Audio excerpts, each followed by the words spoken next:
August 1945, Nevada. The desert sun is merciless, pressing down on the barbed wire fences and rows of barracks like a great white hammer. Inside the camp, Japanese prisoners of war move slowly across the yard, their shadows thin and bent. Among them walks Sergeant Hiroshi Tanaka, once a proud soldier of the Emperor, now gaunt, hollow-eyed, and silent. His hands tremble as a guard places a sweating metal cup in them. He has watched the guards drink this strange, dark liquid for days, Coca-Cola. They raised their bottles casually, as if the sweetness within was no more valuable than water. To Tanaka, who has lived on millet gruel and weeds, the sight has been unbearable. He has steeled himself for humiliation, perhaps poison. The Empire had warned him of barbarian cruelty. His captors would never show mercy. He lifts the cup, closes his eyes, and drinks. It is not poison. It is a shock. A burst of sweetness, sharp and fizzing, surges across his tongue like fire and ice at once. The sensation is so alien, so overwhelming, that he nearly gasps. For a moment he forgets where he is. He forgets he is a prisoner. What he tastes is not just a drink. It is a glimpse into another world, a world of impossible abundance. Across the yard, another revelation. An American guard, a boy barely old enough to shave, chews his hamburger absent-mindedly.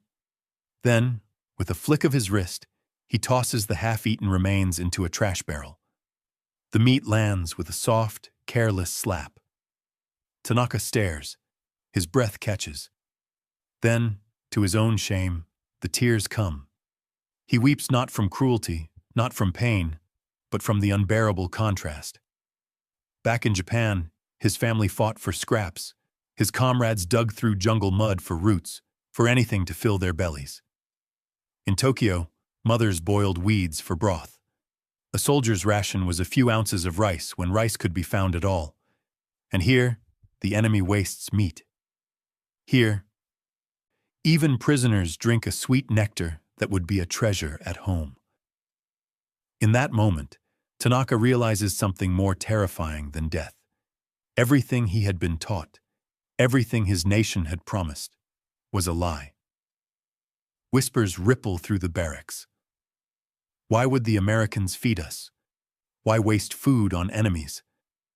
They had been told Americans were weak, soft, too spoiled to endure real war. Radios in Japan declared that U.S. soldiers lived on candy and Coca-Cola, that without luxuries, they would crumble. Yet here they stood, surrounded by proof that luxuries in America were not signs of weakness, but of unimaginable strength. This was not propaganda. This was reality, unavoidable and crushing. Every discarded hamburger, every overflowing cup, became a weapon far more devastating than bullets. It was abundance, flaunted not with arrogance, but with casual indifference. America was so strong it could afford to feed its enemies better than Japan could feed its own people. For Tanaka and the others, the shock went deeper than hunger. It was ideological. The Empire had promised that spirit could overcome material disadvantage, that willpower was greater than industry. But standing under the Nevada sun, holding a bottle of Coca-Cola, they saw the truth. Spirit alone could not fill an empty stomach. Willpower could not conjure beef from the air. A nation that could waste more than its enemies possessed had already won a war of a different kind. So why did Japanese prisoners cry over hamburgers and soda? Because in those small, ordinary moments, they tasted the collapse of their worldview. They saw that victory belonged not to those who suffered most, but to those who could produce most. Every fizz of soda, every scrap of wasted meat, was a lesson. America's strength was not just in weapons, but in the sheer, overwhelming capacity to provide. Tanaka's trembling sip, his tears in the desert sun, were the first cracks in an empire's myth. The battle was not only fought on beaches or in jungles, it was fought here, in the stomach and in the soul. And this was only the beginning. For if a sip of Coca-Cola could shatter belief, what would happen when the prisoners faced a mountain of meat, or the strange, revolutionary freedom of choosing what to buy in an American canteen? If this moment makes you wonder how abundance became a weapon of war, stay with me. The story is just beginning. The morning after their arrival, the prisoners were ordered to line up outside the infirmary. The desert air was sharp and dry, and the men shuffled forward with the heavy silence of exhaustion. Sergeant Tanaka, still dazed from the shock of Coca-Cola, joined the line. In front of him stood comrades who had fought in Burma, the Philippines, Okinawa, faces carved by hunger, eyes dulled by fatigue. A U.S. Army medic with a clipboard called out names in a flat voice. Each prisoner stepped forward, boots scraping the gravel, and mounted the scale. The pencil scratched across paper. The ritual repeated: name, weight, height, notes. What the Americans recorded that morning shocked even men who had spent years in war hospitals. The ledgers tell the story with clinical clarity. The average Japanese prisoner was nearly 20% under the American standard for a healthy adult male. Bones jutted beneath sallow skin. Cheeks were hollow. Malnutrition was universal.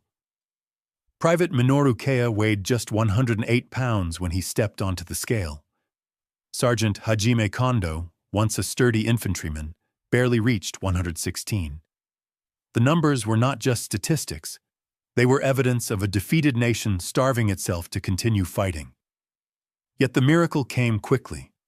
Within days of arriving, those numbers began to change. On August the 12th, Private Kea was weighed again. He had gained 4 pounds. By the 14th, he was up 7. 2 weeks after capture, he stood at 115 pounds, his medical chart marked in red pencil with a curt notation: digestive reacclimatization complete. This was not an isolated case. The September records list similar jumps. Sergeant Kondo gained 9 pounds in his first 2 weeks. Private First Class Kenji Yamada added 7. The data astonished even the hardened camp medics. These men, who had arrived gaunt and skeletal, were filling out with a speed that bordered on miraculous. The Americans compared the figures to those of German prisoners, who had also suffered at the front. The Germans gained weight too, but not like this. The Japanese, whose rations in the jungle had often dropped below 200 calories a day, responded to the 3,800-calorie American diet as though their bodies were desperate sponges soaking up life. The contrast was stark. In Manila, a soldier's ration had been millet gruel and a few scraps of dried fish, sometimes washed down with rainwater collected in rusty cans. At Camp 371 in Nebraska, the ration lists included white bread, beef stew, mashed potatoes, butter, milk, and Coca-Cola. One world measured food in single grains of rice. The other measured it in calories so plentiful that even prisoners could hardly consume them all. Observers from the International Red Cross noted the transformation with professional understatement. Dr. Hans Keller, in his inspection report, wrote, "Visible improvement in physical condition. Prisoners appear confused by abundance." The phrase was clinical, almost cold. But to the prisoners themselves, that confusion was profound. They were not simply gaining weight. They were confronting a reality that shattered their training and their belief.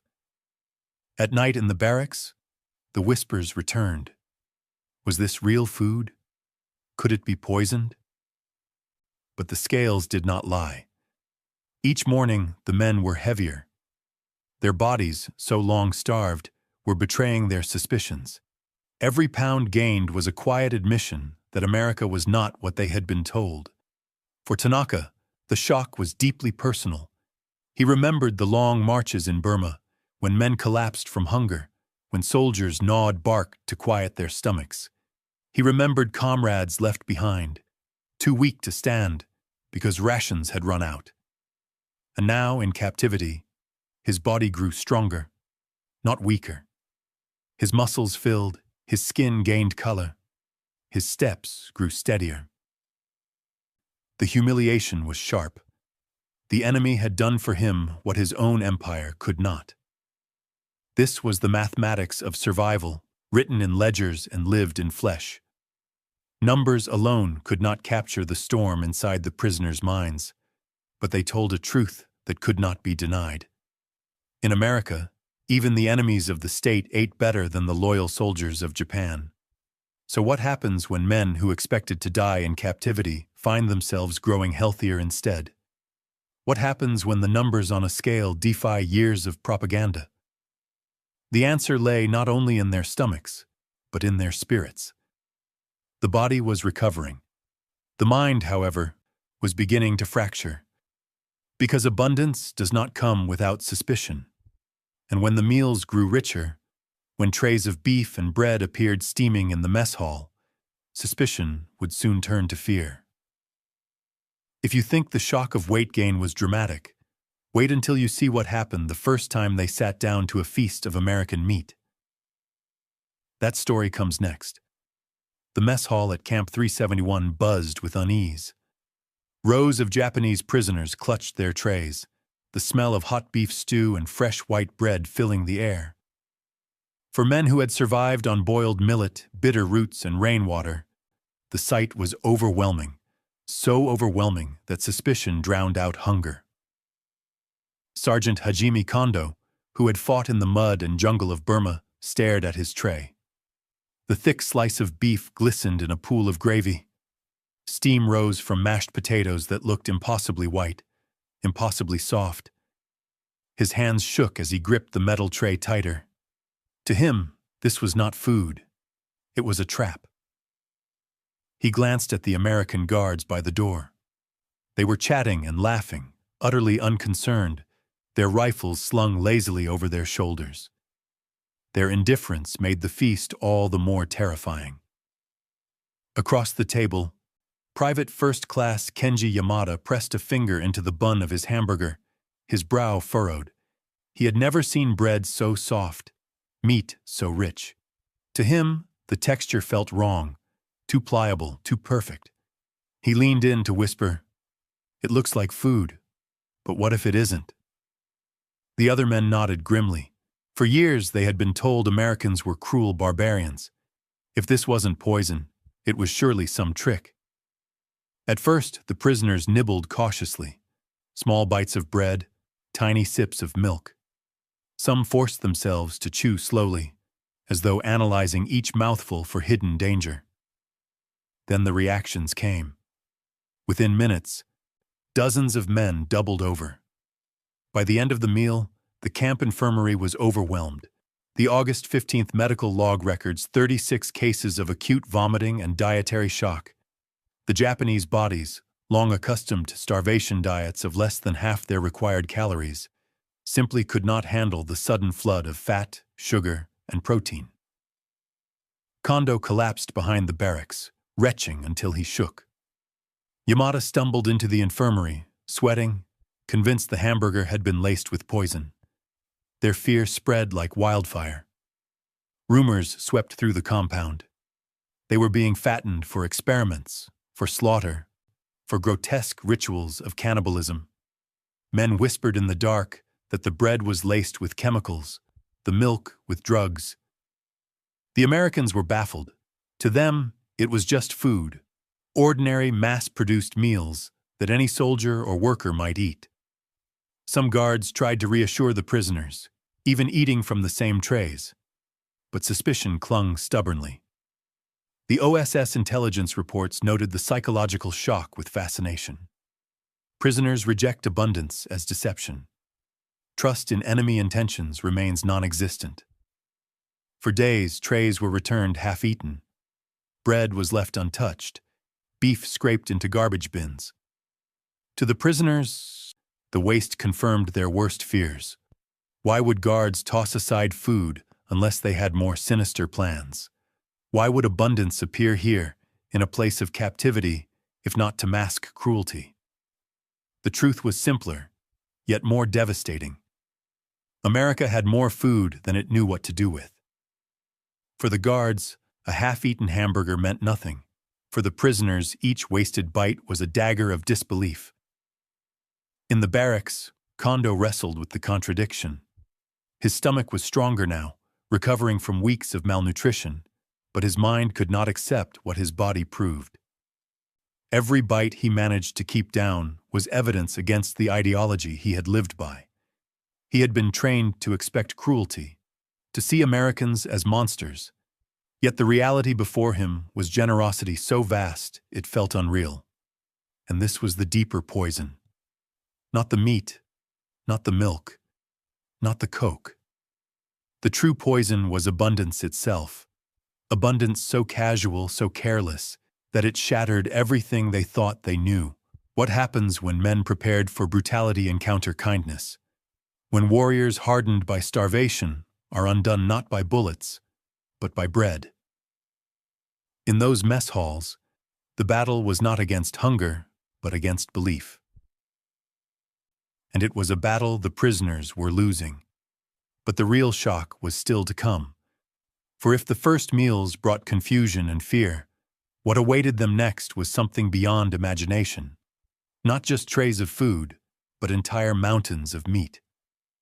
If you think the first taste of abundance was overwhelming, wait until you see what happened when prisoners were confronted with America's endless river of beef. The summer of 1944 brought a sight so surreal that many Japanese prisoners could hardly process it. At Camp Shelby, Mississippi, 5 refrigerated rail cars rattled into the siding, their steel doors frosted white in the humid heat. The quartermaster signed the manifest with a shake of his head. Inside, 200,000 pounds of frozen beef. To the Americans, it was routine. To the prisoners who watched from the fence line, it was incomprehensible. Corporal Akira Okamoto, once a farmer's son from rural Kyushu, was assigned to the kitchens. When the doors swung open, he stepped into the rail car and froze. Hanging from hooks were entire sides of beef, row upon row, a forest of carcasses gleaming in the cold light. The smell of raw meat filled his nostrils, heavy and metallic. He had seen his family celebrate once over a single dried fish. Now, before his eyes, was enough meat to feed a Japanese village for months. Here, it was just another weekly delivery. Okamoto's orders were clear. Butcher 2,000 pounds of beef every week for the Japanese compound alone. Day after day, he and his crew sharpened knives, carving steaks, dicing roasts, grinding hundreds of hamburger patties. The kitchen logs from that summer read like a ledger of excess. Beef stew on Monday, roast brisket on Wednesday, savory hash on Friday. There was always more. Always enough to serve seconds. Always leftovers scraped into bins. The waste was what broke them. American guards, pressed for time or appetite, would take 2 careless bites from a hamburger and toss the rest into the trash. Prisoners stared in silence. In Japan, wasting even a single grain of rice was a moral failing. To watch meat thrown away as if it were nothing was not simply shocking. It was obscene. Private Shiro Abe, in a diary later found after the war, captured the despair. In Japan, rice was fortune, beans were luxury. Here, Americans feed us meat with both hands, then throw the rest away. We are ashamed to eat, ashamed to watch. His words echoed the sentiment that spread through the camp. Each untouched portion scraped from a tray into the bin was another reminder that America's capacity seemed infinite, while Japan's had collapsed into starvation. The Red Cross inspectors, with their usual clinical language, noted the storerooms that never emptied and the mess lines that never ended.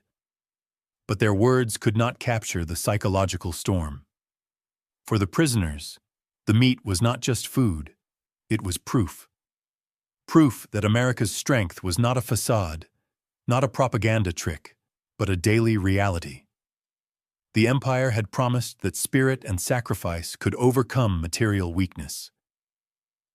Yet here was material abundance so vast that even prisoners could not dent it. Okamoto later admitted that he began to dread his kitchen duty. Cutting beef no longer felt like labor. It felt like humiliation. Every slab of meat he prepared was a reminder that his nation could not provide even rice for its soldiers, while America could drown its enemies in protein. Each pound he trimmed was another measure of defeat. And yet, the Americans treated it all as ordinary. To them, meat was not treasure. It was Tuesday. That casualness was the most devastating lesson of all. For a prisoner who had once believed Japan's struggle was noble, it was unbearable to realize that the enemy's abundance was not even effort, it was habit.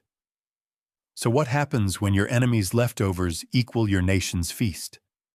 What happens when the sight of waste wounds more deeply than the wounds of war?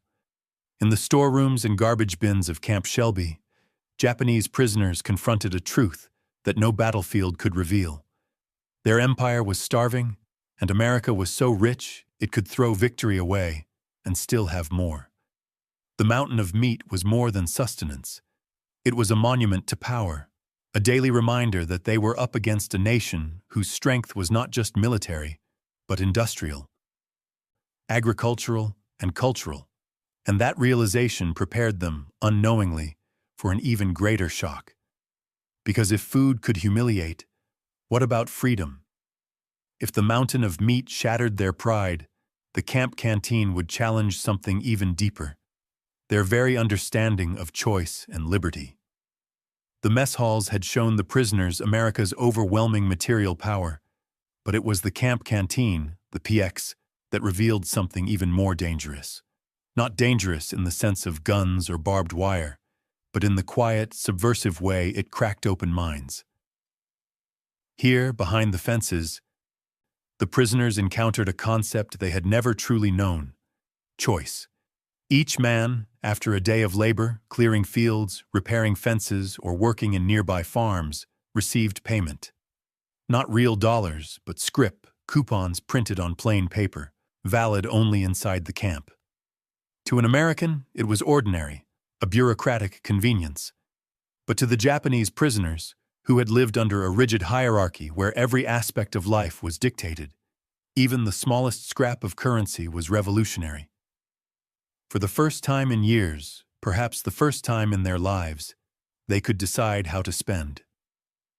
Inside the squat, whitewashed building of the PX, shelves were stocked with unimaginable luxuries: chocolate bars wrapped in shiny foil, cigarettes in neat packs, soap with a perfumed scent that clung to the skin, cans of peaches bright with syrup, and always rows of Coca-Cola bottles resting in chipped metal coolers, their glass sweating in the Mississippi heat.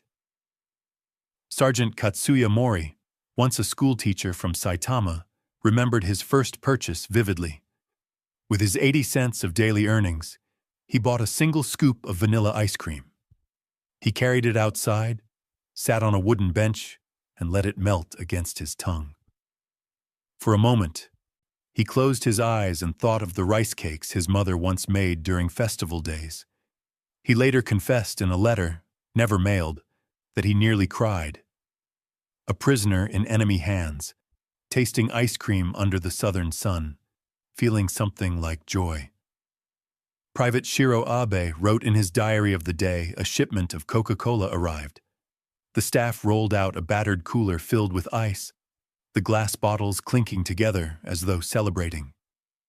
Prisoners lined up, scrip in hand, hesitant, curious. Abe watched the American guards first, saw them clink their bottles, drink deep, laugh without worry. Then he bought his own. In Japan, he wrote, we boiled water and called it a feast. Here, even prisoners drink like kings. Not every man chose sweets. Some pooled their scrip to buy soap, splitting it carefully into slivers. Others saved for pencils and paper, desperate to write letters home. Yet the act itself, the ability to choose, was intoxicating. In an empire where the state decided everything from rations to destiny, this small freedom was more shocking than 1,000 calories of beef. To the Americans, it was harmless. To the prisoners, It was a revelation. A society could be organized not around obedience, but around individual preference. The PX was not just a store, it was a classroom in democracy, disguised in sugar and tobacco. The Red Cross inspectors noted the canteen in their reports. Prisoners given opportunity to purchase small luxuries with scrip earned from labor. Condition promotes morale. What they could not capture was the deeper effect. These men, trained to surrender individuality to the collective, were being introduced to the intoxicating currency of freedom, choice itself. Mori later recalled watching his comrades on what they called ice cream days. A delivery truck would bring frozen tubs, and men who had once starved in jungles now sat in the shade licking vanilla from their fingers. The irony was bitter. Their empire had demanded sacrifice unto death, yet here in captivity they tasted dignity. For Tanaka, the man who had once wept over a discarded hamburger, the PX was more dangerous than the mess hall. Food could fill the stomach, but choice filled the soul. He realized that the Americans were not only strong in industry, they were strong in a way Japan had never allowed its people to be. Each man's scrip was a reminder. Even prisoners could exercise more personal freedom in America than free men could in Tokyo. So what happens when an empire built on obedience confronts the power of choice? What happens when men who were supposed to die for the collective find joy in a bottle of Coke or a scoop of ice cream? The PX was more than a shop. It was a window into a new kind of society, one that would linger in memory long after the fences came down. And if food had broken their bodies' resistance, freedom was beginning to dissolve their souls' defenses. If this glimpse into freedom surprised you, stay with me. Because what came next, something as simple as a 5-cent bottle of Coca-Cola, would become the ultimate symbol of America's power. By the autumn of 1945, there was one item in the camp canteen that eclipsed all others. It was not chocolate or cigarettes. It was not ice cream, soap, or canned fruit. It was a bottle of Coca-Cola, 5 cents, ice cold, capped with a twist of metal. For the Japanese prisoners, this simple drink became a symbol, a lesson, and a wound all at once. The logistics alone astonished them. Freight trains pulled into camp sidings carrying ammunition, medical supplies, uniforms, and entire cars filled with Coca-Cola. The syrup, they learned, came from Atlanta, shipped in 55-gallon drums to bottling plants across the country. From there, the bottles rolled out on the same supply lines that carried tanks and rifles. For a nation starved of even rice, the revelation was staggering.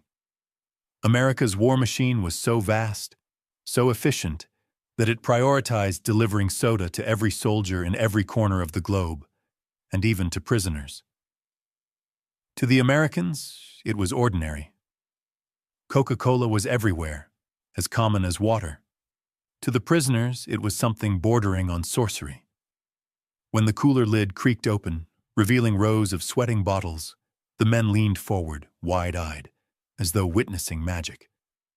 Guards would grab theirs first, clinking the glass, drinking deeply. Laughter carried on the summer air. Then the prisoners followed, clutching their scrip, uncertain but eager. The first taste was unforgettable. Sergeant Kenji Iwasaki later described it in a letter intercepted by censors. It is a festival in the mouth. Sweeter than any fruit, it fizzes as if alive. He folded the red and white label into a tiny paper crane, keeping it as a talisman. Lieutenant Masao Nakamura, in a postcard smuggled home, wrote simply, "I drank a bottle of American sugar. My tongue still remembers." The symbolism was devastating. In Japan, sugar had been rationed to near extinction. Children grew up without candy. Families sweetened rice with pine sap. Here, sweetness came not in grains, but in bottles so abundant they were handed to captives. Every sip was both delight and humiliation. It was joy wrapped in defeat. Even the smallest details carried weight. Prisoners began collecting the caps, flattening them into keepsakes. Each cap represented not just a drink, but an impossible arithmetic. A nation rich enough to bottle happiness, ship it across oceans, and pour it into the hands of its enemies. For men taught that true power came from suffering, from discipline, from sacrifice, the bubbly sweetness dissolved their certainty like sugar in water. Captain Takashi Ito, older and more cynical, watched the younger men marvel at their bottles. In his diary, he wrote with weary shame, "They waste nothing, yet they have too much. I am ashamed to envy my captors." His words captured the poison at the heart of abundance. It did not only fill bellies, it eroded loyalty. The prisoners could not escape the comparisons. In Tokyo, civilians boiled grass and bark to survive. In Nagasaki, children scavenged ashes for scraps. Yet here, in America, trains hauled soda as if it were ammunition. What kind of power could afford to make sweetness a strategic priority? For Tanaka, the man who had once trembled over his first sip, Coca-Cola became more than a drink. It was a reminder, every time the fizz touched his tongue, that America's strength lay not just in weapons, but in the confidence to share its luxuries, even with enemies. Each bottle was a message. We have more than enough. We can afford to be generous. So what happens when the taste of sugar carries more weight than the sound of gunfire? What happens when a bottle of soda becomes proof that your nation's sacrifices were in vain? For the prisoners, Coca-Cola was not simply refreshment. It was defeat in liquid form, victory sealed under a metal cap. And yet, it was also the beginning of something else. Because abundance, once tasted, could not be forgotten. When these men returned to their ruined homeland, the memory of Coke would follow them, sweet, fizzy, and impossible to erase. If you've stayed with me this far, you know now that America's real weapons were not always bombs and bullets. In the final part, we'll see how hamburgers, ice cream, and Coca-Cola dissolved an ideology, and how the taste of freedom outlasted the war itself. Don't miss it. In the end, what defeated the men of the Axis who found themselves behind American barbed wire was not a rifle shot or a bomb. It was a plate of food. It was a scoop of ice cream. It was a bottle of Coca-Cola. When Japanese and German prisoners stepped onto American soil, they braced themselves for cruelty. They had been told to expect starvation, humiliation, and barbarity. Instead, they found themselves in clean barracks, with steady meals, humane treatment, and choices they had never known in their own homelands. For many, it was the first time in years that they had slept without hunger gnawing at their bellies. The shock was not just physical, it was existential. The irony was cruel. On the battlefields, they had endured privation and believed their suffering gave them moral strength. Their propaganda promised that spiritual willpower would outlast America's supposed weakness. But inside the camps, they discovered that the very idea was a lie. America's power lay not in promises, but in proof. Proof served on trays, proof sold in canteens, proof fizzing in glass bottles. Every discarded hamburger, every untouched steak, every Coke cap flattened into a keepsake chipped away at their certainty. They had prepared for the lash of an enemy's whip, but they were unprepared for the humiliation of generosity. And that generosity, careless and routine, carried more psychological weight than the heaviest artillery. To Sergeant Hiroshi Tanaka, who had wept at the sight of wasted meat, captivity became a mirror. He realized that his empire, which had demanded loyalty unto death, could not even provide rice for its soldiers. To Corporal Akira Okamoto, who butchered endless sides of beef in Mississippi, the very act of cutting meat felt like carving his nation's failure into flesh. To Private Shiro Abe, who bought his first Coke with camp scrip, the fizz on his tongue was both joy and defeat. These men returned home carrying memories more dangerous than any weapon. They carried the memory of abundance. In Japan, where cities lay in ruins and families scavenged ashes for food, former prisoners spoke of ice cream days, of storerooms that never emptied, of guards who tossed meat into bins. Their words planted seeds. They revealed that America was not decadent and weak, but confident and impossibly rich. And those seeds mattered. They shaped how defeated nations looked at democracy, at industry, at freedom itself. The Red Cross reports, with their dry language, never captured this transformation. They noted only that prisoners' health improved, that morale was steady. But the truth was deeper. In the quiet of the mess hall, in the simple act of choosing what to buy in a canteen, in the fizz of Coke and the sweetness of peaches, entire ideologies dissolved. Because in the end, the most devastating weapon America wielded was not destruction, but demonstration.